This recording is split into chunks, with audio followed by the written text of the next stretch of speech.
and welcome to Rabbi Rashi Foundation. As stated by Abhijit Sanzgiri, wherever there is a risk, you need to de-risk. With over 30 years plus experience as a consultant, financial advisor, and author, Abhijit Sanzgiri ji is on our show today. Sir, आपका बहुत बहुत स्वागत है. Yeah, thank you. Thank you for getting me on your show. Okay, to start with, Abhijit ji, tell us about you as a brand and your journey in short. When I say myself as a brand, there's nothing which I do consciously to build up my brand. But as you know, brands are built on credibility, brands are built on competency, and brands are built on trust and integrity. And if you see the foundation also of a CA code of ethics, it's all about transparency, it's competency, it's objectivity, it's professional behavior. So, what exactly goes into a brand is very well a part of a chartered accountant ethics.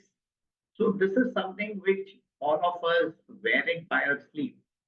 And secondly, maybe genetically, I've been blessed that my father and both my father-in-law, both were professionals and both were people of very high integrity, and both had served a lot of people. They had helped a lot of people. In fact, I coined an acronym HURT-MAD. Basically, HURT-MAD means be helpful, useful, and relevant with your talent to make a difference. So that's what I profess, and it's nothing. I think what you call branding is just simple values and disciplines that you do daily with consistency, with discipline, with commitment, and maybe that's it. I think you consciously and subconsciously maybe build whatever brand is there. But yes, when the promise is there that whenever I would give a service, I would give my best. I would always treat pride of service first before personal gain. Money will always be there as a byproduct. And if you're good, then your clients would be your best advocates. So, and even in our profession, we actually can't solicit clients. So, chartered accountants are supposed to work. Our motto is that we work when all others are sleeping. We are partners in nation building. So, that's it. You just serve humanity and maybe selflessly, and you'll be rewarded. So that's it. Just go with the flow. Just do your duty, and I think that's what, if you call that a brand, then that's a brand. So this is wonderful, and I think he explained it well. What's a brand? Okay, so tell us about PSAI, that is Professional Speakers Association of India, and its mission and vision. And I guess you are looking after the Mumbai chapter. Communication is the greatest skill in the world, and all of us need to communicate to get our message across. So at all points of time, we have been persuading, we have been influencing people consciously or subconsciously in all spheres of life. So maybe when we are asking for a raise, or when we are going for an interview, or even when as a child you wanted something from your parents, that these were skills of persuasion and maybe to a certain extent negotiation, which we all learned. Now, what PSI does is to own this at a senior level. We are a collective masterminds of professional speakers, and professional speaking is a big industry across the globe. Unfortunately, though India has great quality speakers, somehow people speak more out of passion, and nobody has taken this as a professional area very seriously. So, Professional Speakers Association of India is a part of the Global Speakers Association, which has 17 member countries affiliated to it.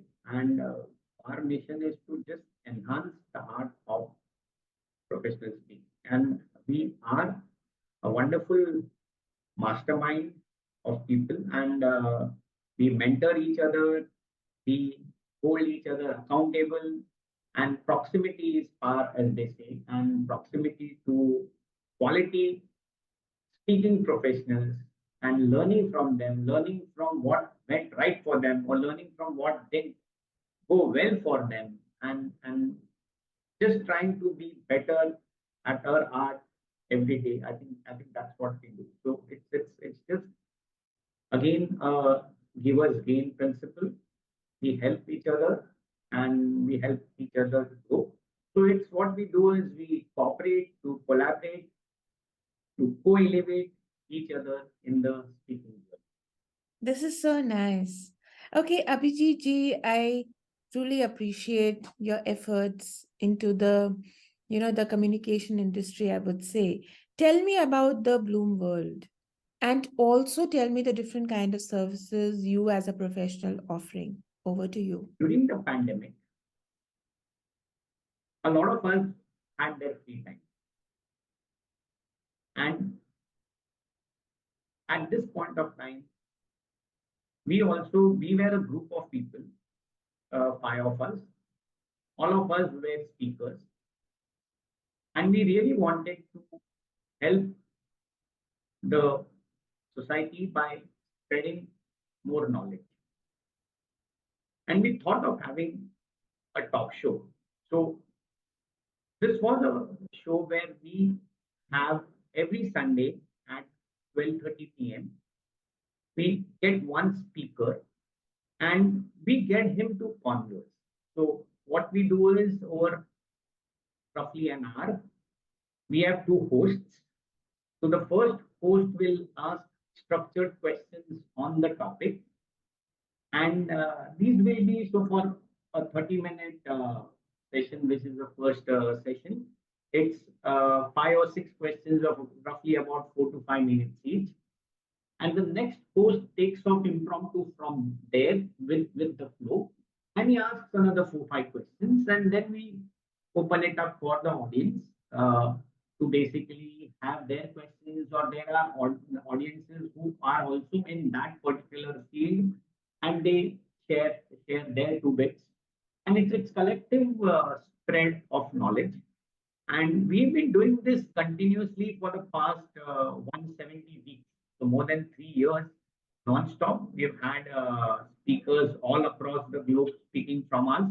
So right from Olympians, sportsmen, to artists, to musicians, to actual hardcore professionals, to a lot of people who are into the wellness space. So you name it, and these professionals have been there, and we have been truly enriched by the insights and the enlightening wisdom all of them have given. And maybe we have, if we look to edit the entire treasure of knowledge which we have in our library, as we could say. I think it's a tremendous way to even hear some of the insights which some speakers share. And our platform is such that we ask, take questions from the heart, and the speakers, they just converse. So it's not that something, it becomes a one-way monologue, which becomes a bit boring. It's more where they share their personal stories of how they are where they are, why they do what they do, and maybe a lot of practical hacks or tips which each one of us could use in his daily life to be a better person. So it has been a great journey, and it has in fact helped us a lot in our personal life also. We have been much better human beings, not only in terms of knowledge, but also in terms of being grateful for what we have, and being more than willing to give back to the society, because we feel blessed, and we feel that it's also our duty to bless others with whatever blessings we have. So it's been a wonderful journey, and we plan to continue it till infinity. So someone of us or someone from our friends or whoever is like-minded, we want the bloom to bloom forever. That's what we stand for. It's selfless knowledge. I think that's what we believe in part. As a professional, I'm a risk professional. And as you all know, risks are something which we all of us live with. Every one of us knows risks. And as I say, every one of us knows risks. And at the same time, everyone doesn't know what risks are. And when I mean that they don't know what risks are, is that they don't have a structured and a formal way to approach risk. So we just go by the gut, we just go by the flow. And we are supposed to make informed decisions when it comes to risks. But since we have not thought it out, we have not planned it, what we do is when the situation happens, we are taken by surprise, we are caught unawares, and the response is not the best possible response that we can give to the situation. So it's basically not the right action which we have taken. We become very reactive instead of responding with our common sense, our logic. Because at that point of time, there is just fear, there is stress, there is anxiety, and there's panic. And you just can't be at your best at such time. So one is what we do is a very commonsensical approach to manage risk. Is first is identify what risks you will face. What can go wrong? Risks is nothing but the uncertainty. That's something which you do, it can go wrong. And what would you do if it were to go wrong? So if you have a plan A and that plan A is not succeeding, and maybe do you have a plan B or plan C? But the first is why should your plan A fail? So be so good at it that your plan A also should not fail. But let's assume that the probability of that plan A failing is 1%. And do you have a plan B? Or it's that if that 1% just comes up, then you just don't know and you throw in the towel. Not like that. So then plan B. But if plan B isn't working, then do you have a plan C? So it's once you are in as you say in the battlefield, you have to cross the finishing line, and then only it's what we say is not the survival of the fittest, it's the survival of the fitter among the fittest. And now the disruptions are becoming so common that you've got to disrupt those disruptions before these disruptions disrupt you. So it's all about a well thought of, well planned, a proactive, preventive, anticipated approach towards this using all the techniques, technology, and all the insights, wisdom which is there across to use so that you decide with sheer logic and a rational mind so that you take complete informed decisions with all available data and knowledge. So that's what simple risk management is all about. And we basically help clients identify, analyze, evaluate, monitor, and communicate about this. So that's what we do. Help them first manage their risk better. And we have a calculation of how they are on the risk journey. So we call it the risk maturity curve, where they are on the risk maturity curve. So whether they are just new starters or they're just aware of the risk, to somebody who's a bit mature, to somebody who's evolving, to somebody who has evolved, and he's using risk management as a source of competitive advantage. So risks are there. Everybody faces risk, but the one who faces it better will emerge the most successful one. So we're using risk management as a tool, as a source of competitive advantage. So it's how you come out trumps against risk is what we do in simple terms. And we help people be risk intelligent. It's not that we do it for them, we develop their intelligence so that they have developed the capacity to manage risk themselves. And I think he's put it well because without risk, there is no reward. And this is wonderful. Okay. So, Abhijit, tell me, what has been your success mantra over the years? The success mantra is very simple. I use the herd mad philosophy. It's just be helpful, useful, and relevant with trust to make a difference. And basically, you influence, inspire, and impact people. And looking at it a bit spiritually, is what is your purpose or your aim in life? I think it has to be something which will be fulfilling. So everyone is unique, everyone has special skills or talents which are individual or distinct to them. So how best you use your potential to be of service to others is what I think is my basic philosophy. And it's also resonates very closely with our profession, whose motto is pride of service before personal gain. And it's everywhere. It's a giver's gain. You give and you will receive. And money has always been a byproduct.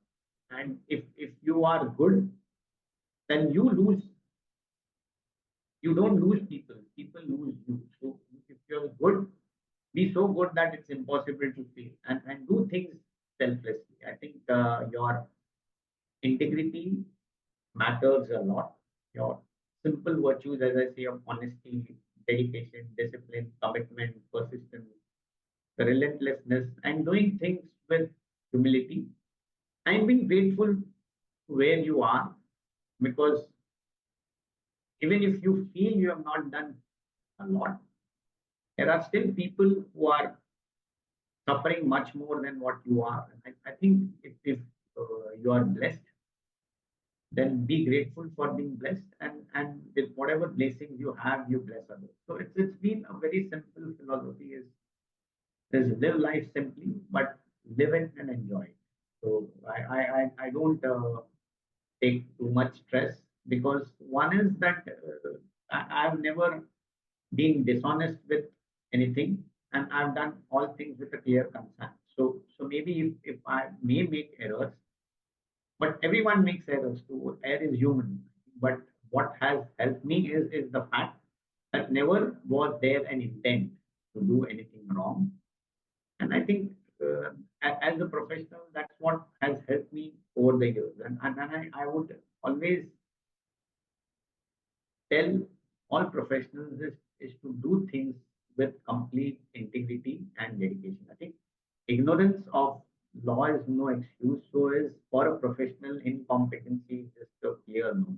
So keep on learning, keep on sharpening your saw at all times. And I think proximity is power. So be in touch with fellow professionals. So, and as I always say, you need three people to succeed in life. One is a good mentor, one is a mastermind, and one is an accountability partner. If you have a mentor, a mastermind, and an accountability partner, I think you are sorted for life. This is wonderful. Thank Abhijit, you. yes. Yeah. Yeah. Yeah, And I think he's put it really nicely that a mentor is a must in life. And I think this is great. Okay. Tell me, okay, Abhijit ji, tell me, you've been working for so many years, you're a hardcore professional and also a chartered accountant. Tell me about your achievements, accolades, any specific case studies you want to share with us. Over to you. there have been numerous occasions in the professional life where you've won awards for doing something good.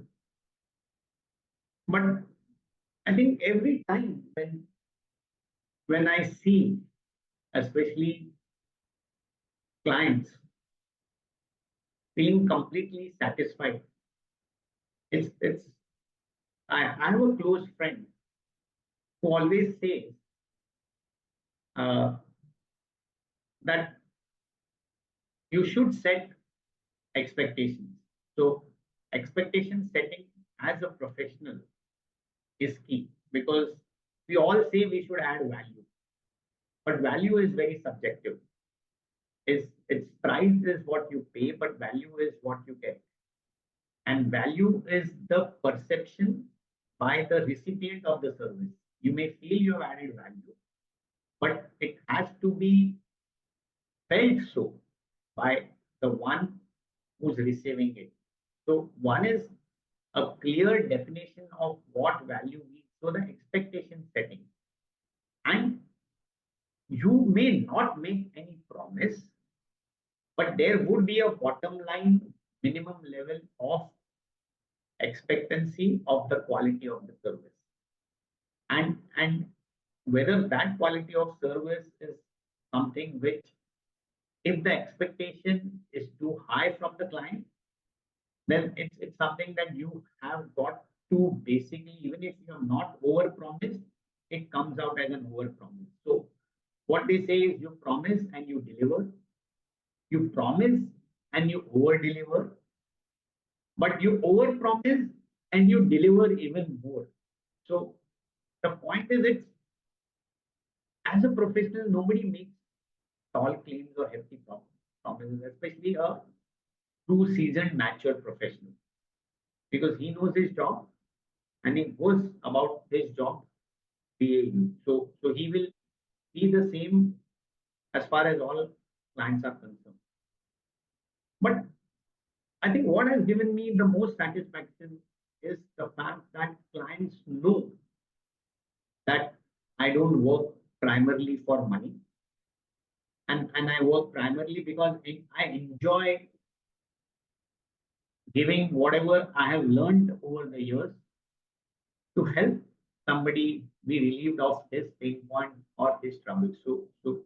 And whenever they genuinely thank you from the bottom of their heart, I think it feels really fulfilling. So I think the satisfaction in their faces, or you can say the genuine appreciation which comes, and I think it just can't be captured in a camera. As they said, all great things are life is something which they can be felt only by the heart. So the real, I think, the human to human connect which is there, the rapport which you build with the clients, the fact that ideally as auditors, when we do audit functions, a lot of clients actually hide issues from most of the auditors. But here it is that the rapport which is built up is they come openly with, this is my problem, so please give me a solution. So they trust you.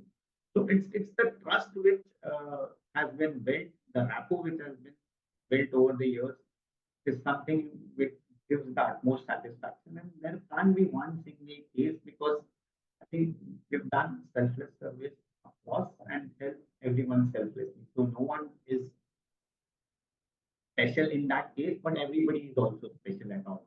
So I think you just do consistent selfless service and keep on solving the pain points of your clients. So, what is that one message to the society, community you want to put across as a brand? Over to you. So brands are built on credibility. They are built on integrity. They are built on competency. They are built on trust. And they are built on the impact you create. So if you, as I say, you need simple virtue. And I'll just give you an example, which I was when I was a very young professional at that time. And at those point of time, there were no mobile phones, and the mobile phones were just there. And they were so expensive that nobody had mobile phones at that time. And I'd gone to my father-in-law's office to meet him. And there were no phones, so I couldn't give a message that I was meeting him. So the time when he was generally supposed to be in office, I'd gone there. And he was not there. And there was huge line waiting for him. And I was surprised that he was a lawyer and there were at least about 50 people waiting outside his office for him to come with all the cases. And I was just surprised how he could handle these people. And it was in the evening at about 6:30. And then I asked him if he isn't come in, is he really going to come? So at least out of those 50 clients, there were at least 20 clients in chorus. They said to me, no, he's never missed a single office ever for the last 40 years that he's been practicing. And I think maybe he would have been stuck up because of some issue which he could not communicate, but he'll be there. It's never happened. He's been late, very rare occasion, but he's always been there. So it's something which the trust and the confidence which a client has in you. I think that's the brand for the professional. So I think it's all about your selfless actions, and it's not that it's being off guard at point of time. You can't drop your guard at any point of time. So at all points of time, there's nothing that you can be casual. You can have an off day. You can be on leave. I think you've got to be sharpening your saw. You have to be being the best at your trade at all times, selflessly. And I think that confidence and that trust with which you do your job is what builds up your brand. And that's my message for all fellow professionals, especially the young professionals. I think is just have patience. Success is not built overnight. So just have patience. Just be consistent in giving your best selflessly. And I think simple virtues of humility first.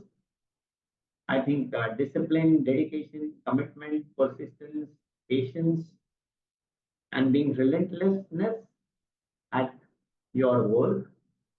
I think you'll achieve your goals. And I think the Earthman philosophy is be helpful, useful, and relevant with trust just to make a difference. Because the moment you use your relevancy, you may have done a lot for people for maybe the last 50 years. But if you retire and you're not being helpful, useful, and relevant to others, then you will lose all your respect. So as they say, professionals never retire. They work till the last day, last breath of their life. So that's what I endeavor to do is be as helpful, as useful, and as relevant I can, and stay relevant at all times to make a difference. So maybe yes, you leave a legacy that people remember you. Yeah, yes, he was somebody who selflessly helped us and maybe helped us elevate our pain points. That's my simple basic advice to all young fellow professionals. Okay. This was a lovely session with Abhijit Sanzgiri. He's a CA and he's a financial advisor. Get in touch with him. He spoke a lot about risk, de-risking, how to manage your risk, and much more. His email is available in the video. Get in touch with him. Abhijit ji, आपका बहुत बहुत thanks है क्या? Bye. Thank you.